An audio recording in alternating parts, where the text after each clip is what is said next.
यानंतर मी विनंती करतो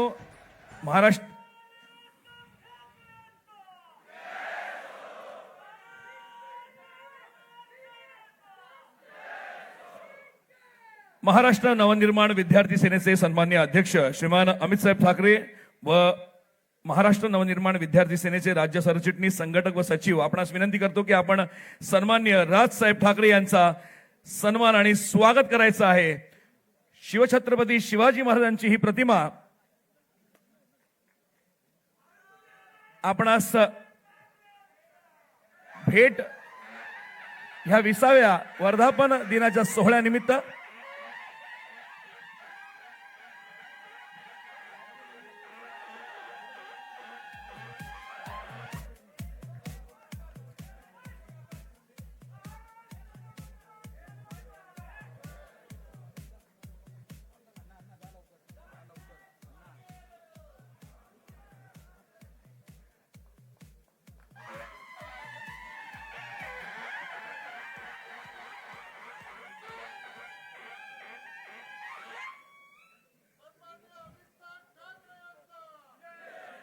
त्यानंतर खरंच मान्यवरांचे आभार। त्यानंतर जेनझी आंदोलनात धाडसीपणे पोलीस व्हॅन समोर उभी राहणारी रिया अहिर व 50 ग्रॅम पुडी खिशात टाकून अडकवेन म्हणणाऱ्या अधिकाऱ्याचा व्हिडिओ काढणारा हर्षवर्धन कदम यांचा सत्कार करण्याची विनंती राजसाहेबांना करतो। रिया आणि हर्षवर्धन आपण व्यासपीठावर येण्याचे करावे।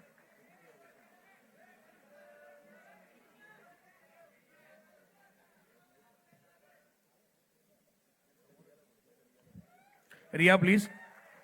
हर्षवर्धन आला जवळ आला।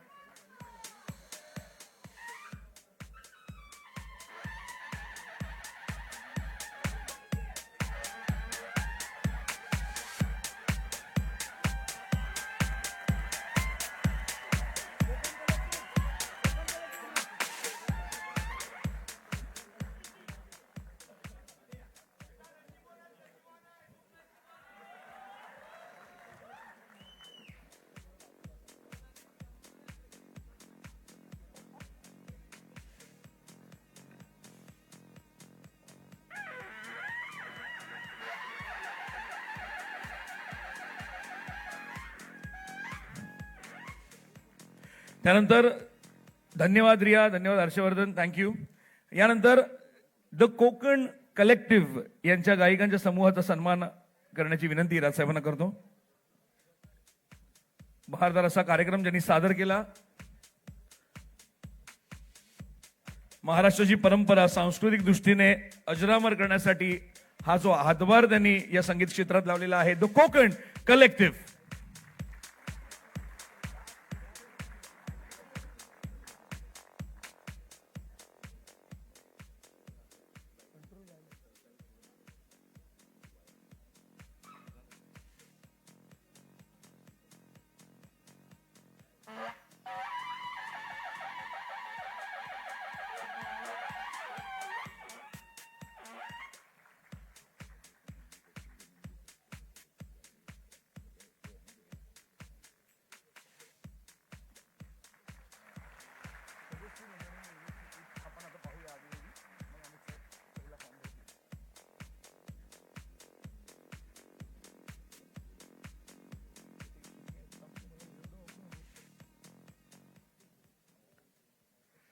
धन्यवाद कोकण कलेक्टिव्ह।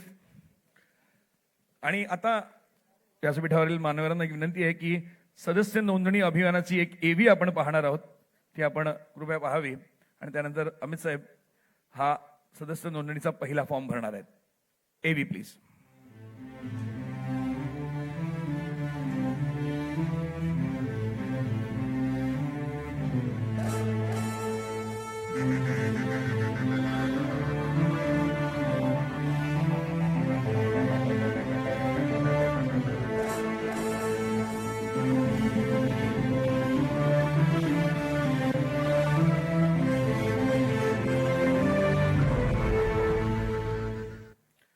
सर मगाशीच आपण अमित साहेबांनी काय सांगितलेलं ऐकलं की आजच ही घोषणा झालेली आहे। हा अभिमान आणि हा अभियान दोन्हीही आता उच्च स्तरावर न्यायचे। पहिला फॉर्म अमित साहेब इथे भरणार आहेत। त्यांना विनंती करतो की आपण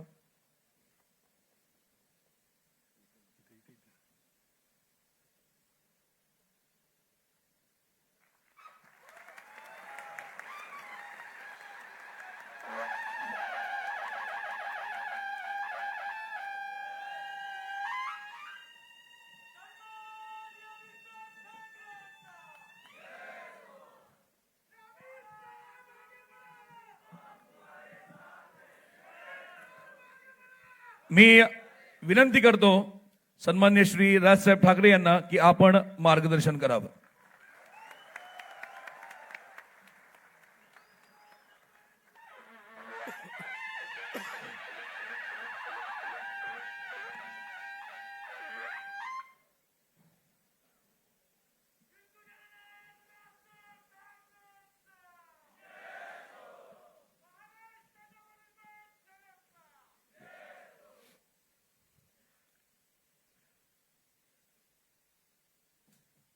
इथे जमलेल्या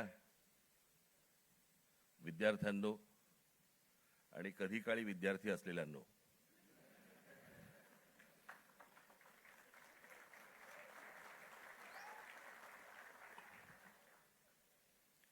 हे लाईट जरा बंद करता येतील किंवा कमी करता येतील का? हे समोरचे हे हा पण हा बंद, हा आणि हा बंद करा पहिला. हा हा वरचा करता येईल का? हा बस.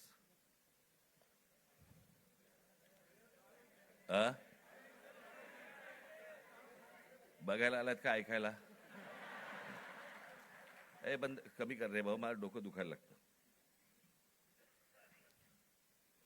आज विद्यार्थी सेनेचा वर्धापन दिन. खूप वर्ष झाली माझी राजकारणाची सुरुवातच ही विद्यार्थी सेनेतून झाली आणि त्याच्यातनं काम करत करत करत करत घडत घडत घडत घडत आज इथपर्यंत आलो. अमित आणि त्याचे सगळे सहकारी उत्तम काम करतील अशी अपेक्षा आहे, आशा आहे.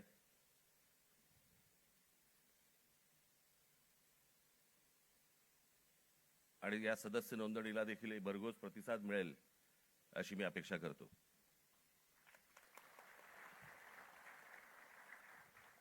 आज एवढ्या मोठ्या आंदोलनानंतर आज इतक्या लगेच विद्यार्थ्यांच्या आंदोलनानंतर लगेच इतक्या लवकर विद्यार्थी सेनेचा वर्धापन दिन आलाय.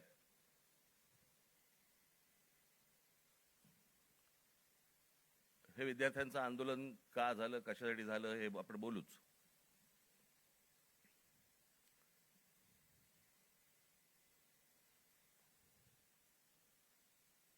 परंतु मी ज्या वेळेला कामाला सुरुवात केली त्यावेळेला काळ वेगळा होता, विषय वेगळे होते. आत्ताचे विषय वेगळे आहेत. त्यावेळेचा तरुण वेगळा होता, आत्ताचा तरुण वेगळा आहे. तेव्हाचे विद्यार्थी वेगळे होते, आत्ताचे विद्यार्थी वेगळे आहेत.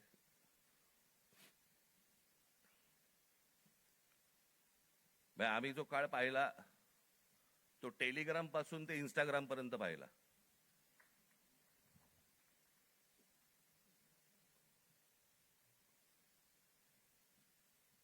आणि आत्ताच्या ह्या सगळ्या काय ती काय जेनझी म्हणजे 97 पासून जे जन्माला आले ते 2011 पर्यंतचे, बरोबर ना? 12 पर्यंत तेच ते.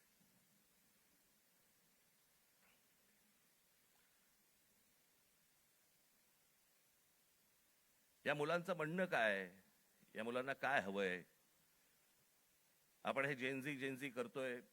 इंग्रजी बोलणारी फक्त जेनझी नसतात. माझी विद्यार्थी सेनेच्या सर्व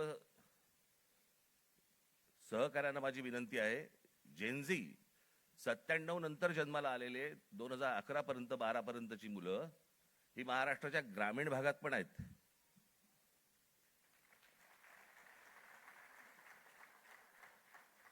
मुंबई पुण्याचे दिल्लीचे फक्त जेनझी नसतात किंवा नाहीत.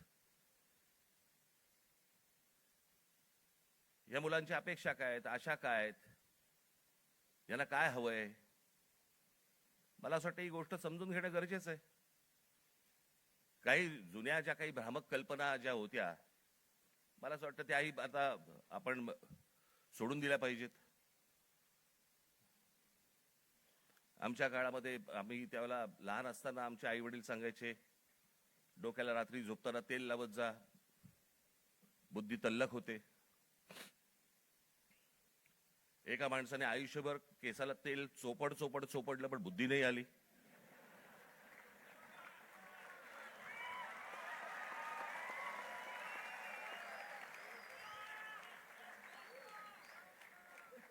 प्रत्येक केस स्वतंत्र उमेदवारासारखा उभा असतो.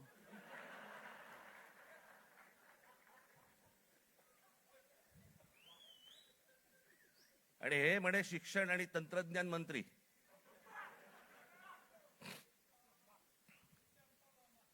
काय बोलतोय आपण? काय चाललंय? जग कुठे चाललंय? आपण काय बोलतो? आपण शिक्षण आणि तंत्रज्ञान त्याचा महाराष्ट्राचा मंत्री दगडावरच्या फुटप्रिंट्स, त्यांना फिंगरप्रिंट्स म्हणायच्या होत्या,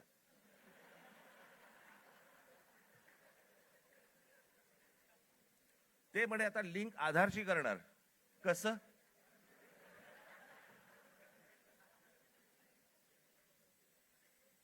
मला चंद्रकांत पाटलांच्या मेंदूवरचे मला फिंगरप्रिंट्स बघायचे आहेत.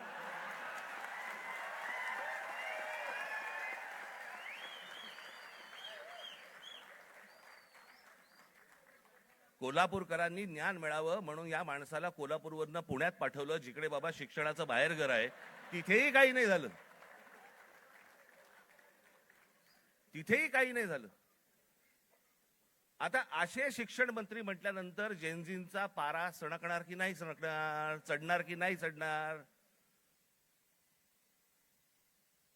की ही अशी माणसं आमच्या नशिबी आणून तुम्ही ठेवली आहेत.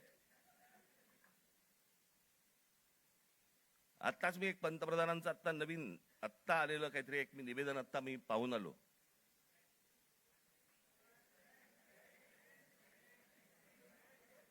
ज्यात त्यांनी असं सांगितलेलं आहे की ज्या प्रकारचे व्हिडिओज आणि ज्या प्रकारची भाषा वापरली गेली ती अयोग्य आहे. मला मान्य आहे.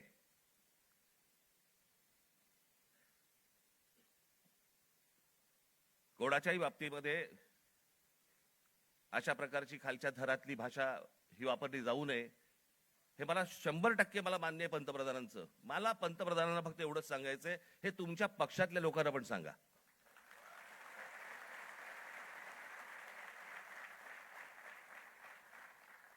महात्मा गांधींपासून जवाहरलाल नेहरूंपासून इंदिरा गांधींपासून आतापर्यंत सगळ्यांपर्यंत आमच्यापर्यंत ज्या प्रकारची तुमची ट्रोलची जी काही टीम प्रत्येक राज्यांमध्ये जी बसवलेली आहेत, लोक बसवलेली आहेत, ते कोणत्या भाषेमध्ये आणि कोणत्या गोष्टी करत असतात मी पाहत नाही.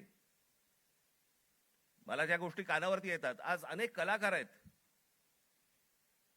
महाराष्ट्रामधले, अनेक कलाकार आहेत, ते म्हणतात बाबा बोलायलाच नको, काही लिहायलाच नको, इतक्या शिव्या पडतात, इतक्या गोष्टी होतात. ही यांचीच माणसं भरलेली आहेत. मला असं वाटतं पंतप्रधानांनी त्याही लोकांना सांगावं की त्यांनी बंद करावं म्हणून. हे गेल्या 12 वर्षातच सगळी सुरुवात झाली.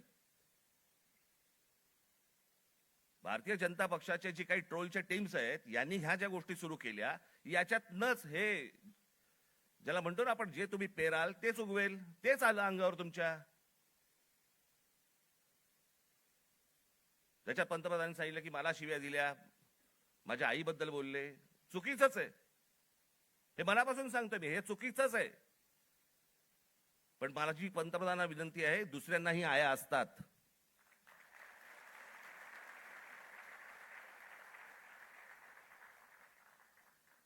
हे तुम्ही तुमच्या पक्षातल्या लोकांना देखील हे सांगितलं पाहिजे की तुम्ही मर्यादा पाळल्या पाहिजेत.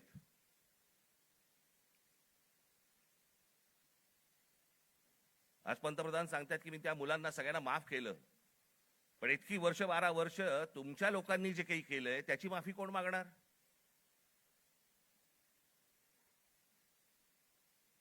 जे विद्यार्थी तरुण तिकडे जंतर मंतरला बसले होते, त्यांची डोकी फोडली, ज्यांना लाठ्या काठ्या मारल्या, त्याचे आदेश देणारे जे लोक होते ते कधी माफी मागणार?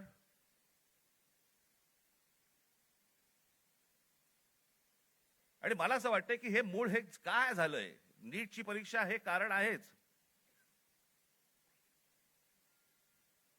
पण हे प्रत्येक ठिकाणी त्याला जो काही रिस्पॉन्स मिळाला, सगळेच काही विद्यार्थी होते, तरुण होते, अनेक जे विद्यार्थी दशेतनं बाहेर आलेले आहेत, अनेक तरुण होते, अनेक तरुणी होत्या. हे का आले रस्त्यावरती? याचं कारण सभोवतालचं वातावरण. आज अनेकांना वाटलं की हे फक्त नीटची परीक्षेचे पेपर फुटले, हे कारण होतं त्या आंदोलनाचं. पण त्या आंदोलनाने जे रौद्र स्वरूप धारण केलं त्याचं कारण हे आजूबाजूचं इतक्या वर्षांचं साचलेलं जे काही आहे ना. मला फुटपाथवरनं चालता येत नाही, माझ्याकडे पाणी तुंबलेलं असतं, आमच्याकडे बागा नाहीत, माझ्या लहान मुलांना खेळायला व्हायला मैदानं नाहीत, बाहेर कुठे घेऊन जायला जागा नाही, शिक्षण झालंय, नोकऱ्या मिळत नाहीयेत, सगळ्या कंपन्या खासगी लोकांना दिल्या जात आहेत, एकाच उद्योगपतीवरती मेहरबानी सुरू आहे, त्यालाच सगळी जंगलं दिली जात आहेत, त्यालाच सगळ्या जागा दिल्या जात आहेत. जेव्हा कधी बघावं तेव्हा या देशामध्ये फक्त निवडणुकाच सुरू आहेत, आमदार खासदार फोडले जात आहेत, 50-50, 100-100 कोटी. डिजिटल इंडिया, तुमच्याकडचे पैसे हे सगळे काय ते सगळे काय डिजिटलाइज केलेत वगैरे वगैरे काय काय काय काय ज्या गोष्टी सगळ्या आता झाल्या. भैया आमदार खासदार फुटतात त्यावेळेला कुठे कार्ड कुठे स्वाईप करतात?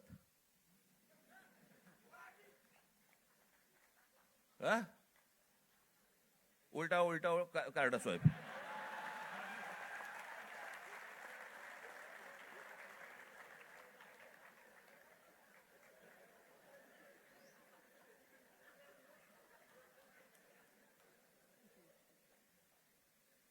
पैसे कुठे देतात मग? हे सगळं जे आहे हे सगळं साचलंय, हे सगळं साचलंय. त्या सगळ्या गोष्टींचा उद्रेक आता बाहेर येतोय, तो येणार, अजून येणार.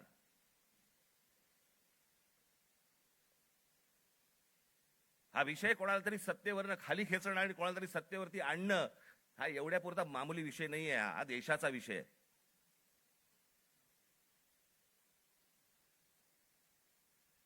हा देशाच्या भविष्याचा विषय आहे. देशातल्या विद्यार्थ्यांच्या तरुणांचा भविष्यातला विषय हा. काय होणार आहे त्यांचं? आज माझ्या महाराष्ट्रातल्या ग्रामीण भागामध्ये, देशातल्या आज ग्रामीण भागामधला तिकडचा तरुण, तिकडच्या तरुणी काय करत असतील दिवसभर? काय विचार करत असतील? तो तिकडचा तरुण ज्यावेळेला विचार करत असेल की बाबा माझ्या बाजूच्या घरामध्ये एकाने शेतकऱ्यांनी माझ्या वडिलांचे मित्र होते, त्यांनी आत्महत्या केली, त्यांच्या अंत्यविधीसाठी तो मुलगा जाणार, विचार काय करणार? हे माझ्या वडिलांच्या मनामध्ये येऊ नये, मग याच्यासाठी मी काय केलं पाहिजे? मग मी शहरात गेलं पाहिजे. मग शहरात गेल्यावरती काय होणार माझं? मला कुठून नोकरी मिळणार? मला कुठून शिक्षण मिळणार? माझं पुढे काय होणार?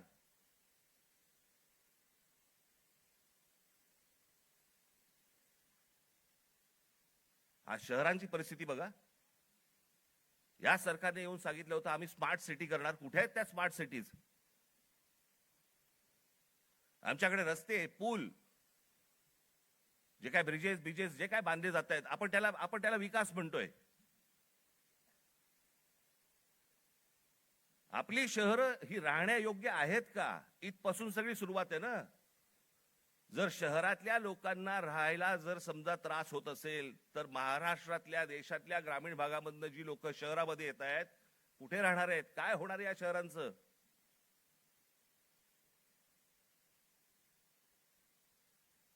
मी आता एक जस्ट तुमच्यासाठी म्हणून एक आकडा म्हणून आणलाय. आजची देशाची शिक्षणाची परिस्थिती हे वर्तमानपत्रांमध्ये आलेलं, हे वेबसाईटवरनं काढलेलं, अनेक गोष्टींमधनं आलेलं, हे त्याच्यातनं मी हे तुमच्या समोर मांडतोय. आजची देशाची शिक्षणाची परिस्थिती काय आहे? देशातील 1 लाख शैक्षणिक संस्थांमध्ये मुलींसाठी स्वच्छतागृह नाही. 1 लाख.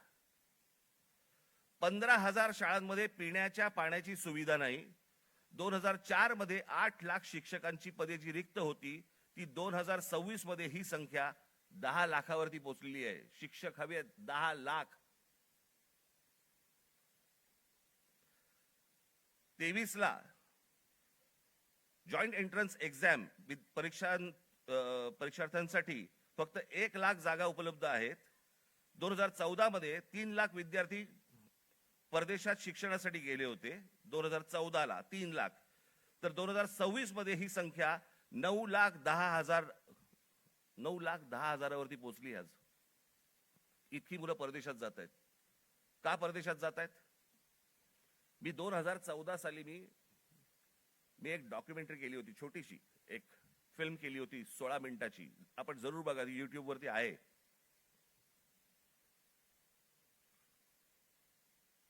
त्याच्यामध्ये मी म्हटलं होतं की शिक्षण इथे पण मिळू शकतं, नोकरी कदाचित इथेही मिळू शकते.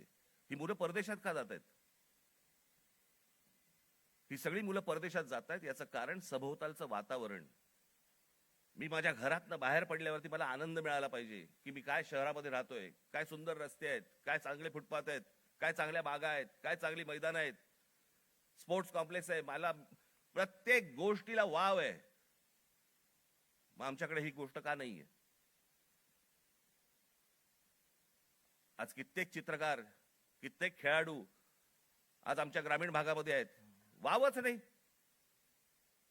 काय करायचं पुढे माहिती नाही, कोणाला भेटायचं कल्पना नाही. हे जे सगळं साचलंय ना, हे साचलेलं सगळं बाहेर येतंय. नीटचे पेपर फुटण्याचा राग आहेच, पण हे जे बाकीचं जे साचून ठेवलेलं आहे ना, त्याचं काय करणार आहात?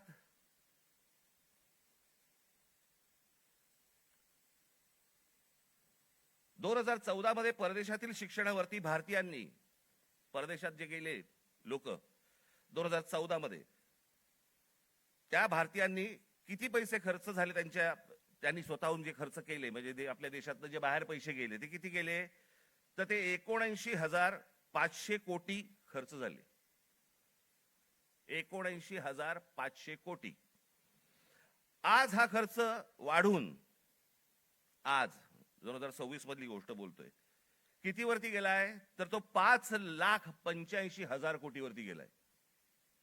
म्हणजे 5,85,000 कोटी हे आपल्या देशातनं आपली मुलं बाहेर शिक्षणासाठी गेलेत, त्यांच्या आई वडिलांनी जो खर्च केलाय तो 5,85,000 कोटी आपल्याकडनं परदेशात गेलेले आहेत. हजारो उद्योगपती, हा आता लोकसभेमधला आकडा आहे, हजारो उद्योगपती आपला सगळा बोजा बिस्तारा गुंडाळून परदेशात निघून गेलेत.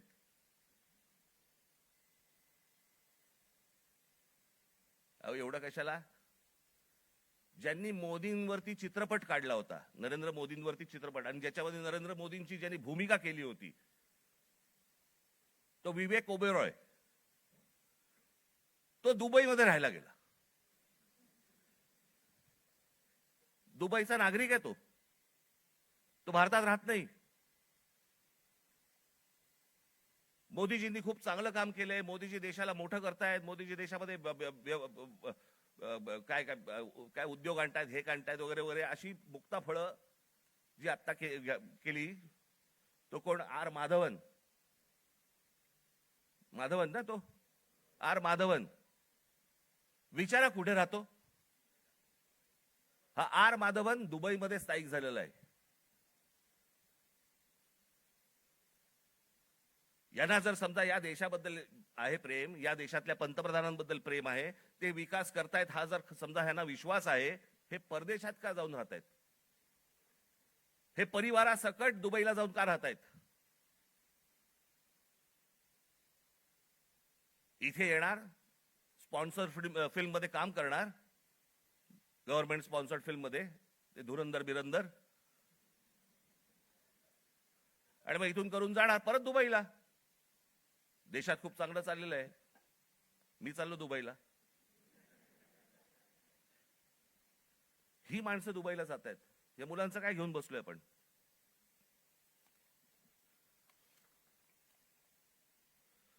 दोन 2004 मध्ये काँग्रेस सरकार ज्या वेळेला होतं त्यावेळेला शिक्षणावरती खर्च किती होता?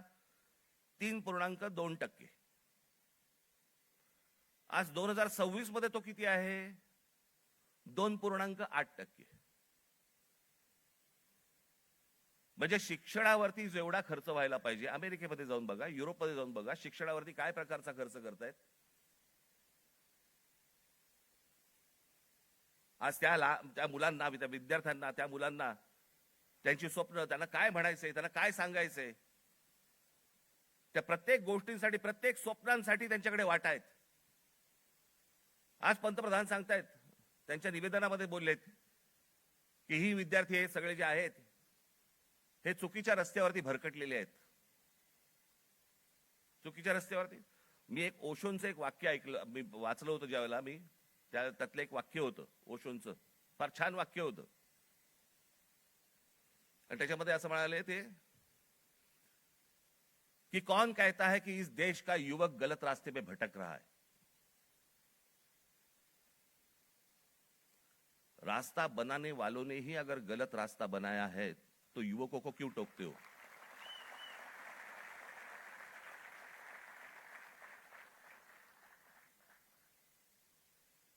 ते चुकीच्या रस्त्यावरती नाही आहेत.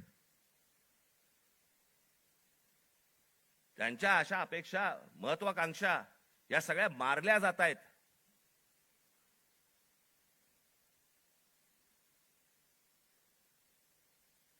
मोदींनी सांगितलं की आज मी म्हणे त्या सगळ्या ज्यांनी कोणी ट्रोल बिल केले त्यांना मी सगळ्यांना माफ करतो.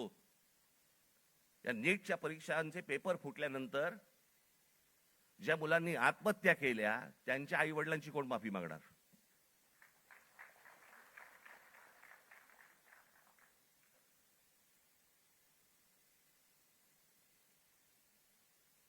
हा देश नीट समजून घेतला पाहिजे. विद्यार्थ्यांचं, तरुणांचं, तरुणींचं म्हणणं, मत हे आपण समजून घेतलं पाहिजे. आज तो विद्यार्थी ज्या वेळेला तो हवालदिल ज्या वेळेला होतो त्या हवालदिलपणामध्ये तो जातो कुठे, मग देवाकडे प्रार्थना करायची, मला नोकरी लागू देत, मला काम मिळू देत, मला पैसे मिळू देत, नोकरी लागल्यावर माझं लग्न होऊ देत. त्याची स्वप्न असतात. मग तो विचार करतो की बाबा देवळात जाऊ, आपण देवासमोर नतमस्तक होऊ. त्याच्या लक्षात येतं अरे त्या देवळातच चोऱ्या व्हायला लागल्यात.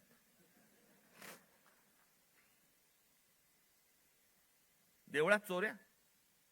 राम मंदिरासारखं इतकं भावनिक दृष्ट्या महत्वाचं असलेलं एक राम मंदिर उभं राहतं आणि त्या राम मंदिरामध्ये 1400 कोटी, आता नुसता जस्ट आकडा आलेला आहे, 1400 कोटी रुपयांची चोरी होते.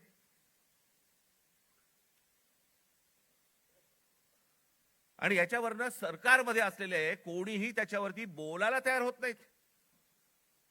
राम मंदिरावरती मतं मागताना बरोबर गेलात तुम्ही, मग ज्या वेळेला 1400 कोटी रुपयांची चोरी झाली, पंतप्रधान स्वतः एकटे गेले होते, सगळेजण बाजूला उभे होते, स्वतः एकट्याने जाऊन तिकडे जाऊन पूजा केली, प्रतिष्ठापना केली, सगळ्या गोष्टी केल्या. पंतप्रधानांनी याच्यावरती बोलायला नको राम मंदिराच्या चोरीबद्दल. का त्या अयोध्येमधनं एक खासदार निवडून नाही आला म्हणून आमचा संबंध तुटला, असं आहे?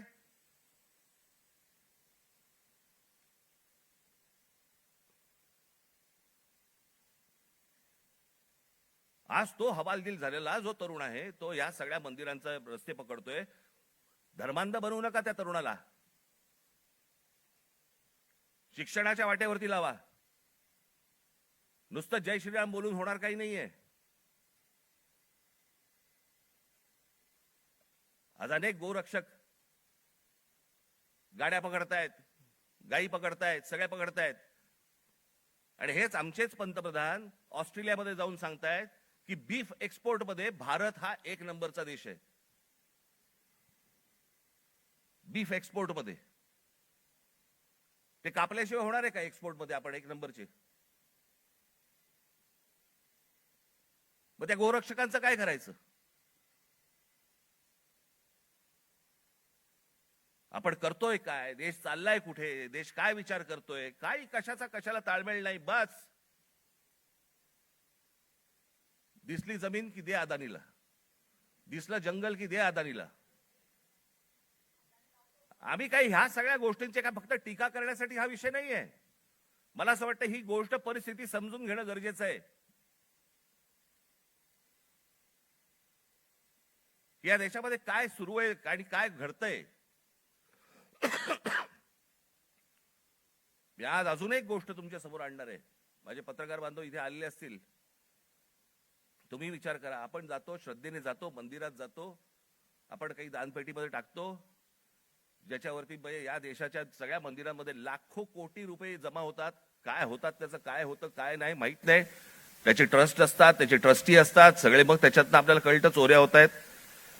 आता हे प्रकरण घ्या.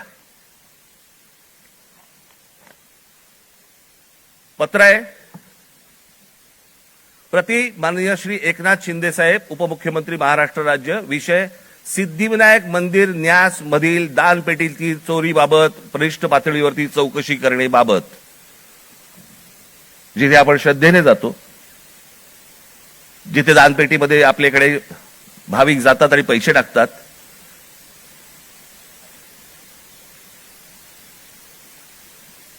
त्याचं कारण असतं ते धर्मासाठी म्हणून आपण असे टाकतो. महोदय, आम्ही स्वाक्षरी करणारे सर्व सिद्धिविनायक न्यास मंदिर प्रभादेवी मुंबई येथील विश्वस्त आहोत. साहेब, आपण विश्वासाने आमची संबंधित ट्रस्टवरती सदस्य म्हणून नियुक्ती केली असून आपल्या विश्वासाला पात्र राहण्याचा आम्ही प्रामाणिकपणे प्रयत्न करत आहोत. भाषा पण बघा, मंदिर आहे का कंपनी येतेच कळत नाही मला. त्यामुळे मंदिरात गेल्या 1.5 वर्षाच्या कालावधीत विविध उपाययोजना राबविताना मंदिराची मिळकत 35% जादा वाढविण्यात आम्ही काही प्रमाणात यशस्वी झालो आहोत. मिळकत तुम्ही कसे यशस्वी झालात? असो महोदय, विश्वस्तांच्या सतर्कतेमुळे मंदिरातल्या दानपेटीतून पैसे चोरणारे कर्मचारी पकडले गेलेले आहेत. हे कर्मचारी पकडण्यापूर्वी दर बुधवारी मंदिरातल्या दानपेटीतील रकमेची मोजदाद ही 50 लाख रुपयाच्या आत होती.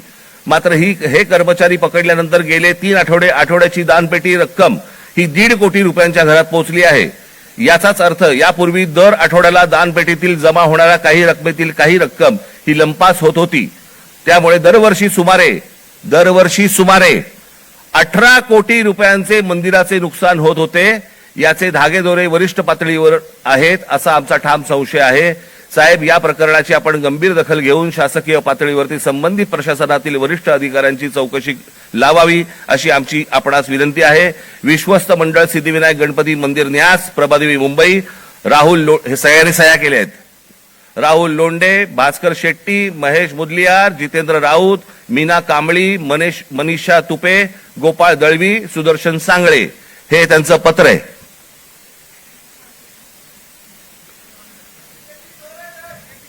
हे सगळं म्हणजे 18 कोटी रुपये दर वर्षाचे सिद्धिविनायक मंदिरामधनं चोरी होतीये. आपण भाबडेपणाने, भाविकपणे आपण तिकडे जातोय, दानपेटीमध्ये आपण टाकतोय. हे असल्या चोऱ्या होत आहेत. ही माणसं सगळी मंदिरं लुटतायत. हाच तो तरुण, हेच ते विद्यार्थी परीक्षांच्या वेळेला नोकरीसाठी मंदिरामध्ये जातायत, पायऱ्या झिजवतायत, सांगतायत देवाला मला नोकरी मिळू देत, आणि त्याच मंदिरामध्ये चोऱ्या होत आहेत. तिकडचेच विश्वस्त चोऱ्या करतायत. तिकडचीच माणसं चोऱ्या करतायत. हा आमचा धर्म, ही आमची धर्माची मंदिरं. सरकारवरती विश्वास ठेवता येत नाही म्हणून मंदिरात जावं, तर मंदिरावरती विश्वास ठेवता येत नाही. ही जर समजा देशाची परिस्थिती असेल, होईल काय? रस्त्यावरतीच उद्रेक होईल.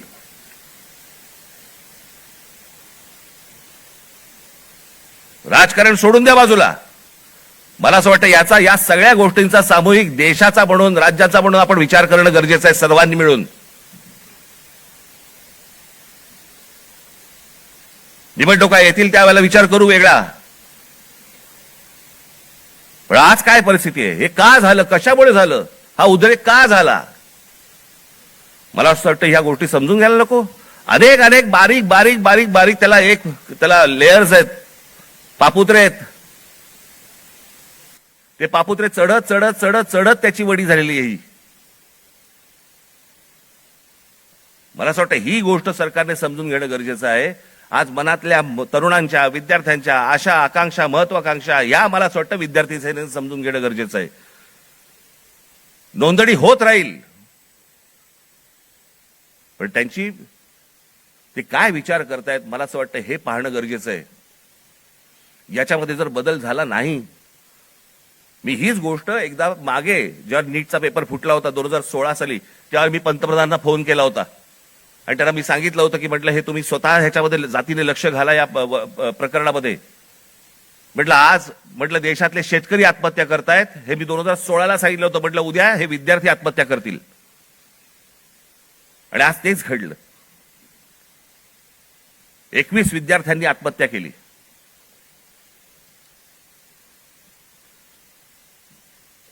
सदस्य नोंदणी ही तर कराच, पण मला असं वाटतं या शिक्षण क्षेत्रामध्ये आमूलाग्र बदल होणं गरजेचं आहे. त्याच्यासाठी विचारवंतांची गरज आहे. जे विचारवंत या देशामध्ये आहेत त्यांना बोलवणं गरजेचं आहे. त्यांची आणि या मुलांची सांगड घालून देणं गरजेचं आहे. यांची स्वप्न आणि त्या स्वप्नांना कसा आकार देता येईल याच्यासाठी म्हणून जे तज्ज्ञ या देशामधले आहेत त्यांना बोलवणं गरजेचं आहे. त्या मुलांना समजून घेणं गरजेचं आहे. मला असं वाटतं एवढीच अपेक्षा माझी आज या दिवशी मी व्यक्त करतोय. आज या विद्यार्थी सेनेच्या मुलांनी, सर्व तरुणींनी या महाराष्ट्रातल्या विद्यार्थ्यांची अपेक्षा, आशा, आकांक्षा या समजून घ्याव्यात आणि त्याला आकार देण्याचा मला असं वाटतं जास्तीत जास्त प्रयत्न करावा. भविष्यातल्या तुमच्या सगळ्या वाटचालीसाठी माझ्याकडनं मनपूर्वक तुम्हाला सर्वांना शुभेच्छा देतो आणि आपणा सर्वांची मी रजा घेतो. धन्यवाद. जय हिंद, जय महाराष्ट्र.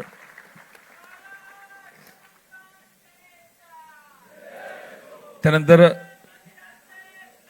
महाराष्ट्र नवनिर्माण विद्यार्थी सेनेचे सरचिटणीस संदीपजी पासंगी आपणास विनंती करतो की आपण आभार प्रदर्शन करावे.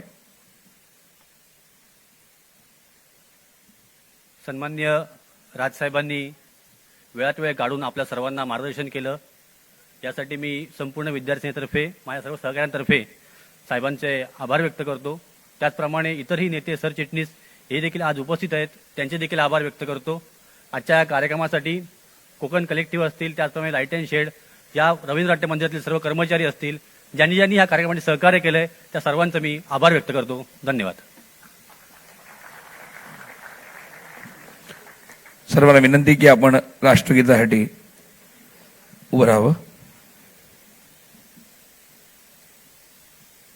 महाराष्ट्र नवनिर्माण विद्यार्थी सेनेचा हा 20वा वर्धापन दिन आणि या सोहळ्याला खऱ्या अर्थानं आपण जे बहुसंख्येने उपस्थित आहात त्या सर्वांना एक विनंती आहे की आपण पुढे आता 3 गोष्टी करायच्या. एक म्हणजे हे अभियान अभिमानानं पुढे न्यायचंय. त्याचं पहिलं पाऊल जसं आपण बाहेर टाकाल, तुम्हाला तिथे रजिस्ट्रेशनचे काउंटर्स दिसतील, नोंदणीचे काउंटर्स दिसतील, स्टॉल्स दिसतील. तिथे आपण ऑफलाईन ऑनलाईन पद्धतीनं आपली नोंदणी करूनच जायचंय. अनिवार्यता समजून घ्या.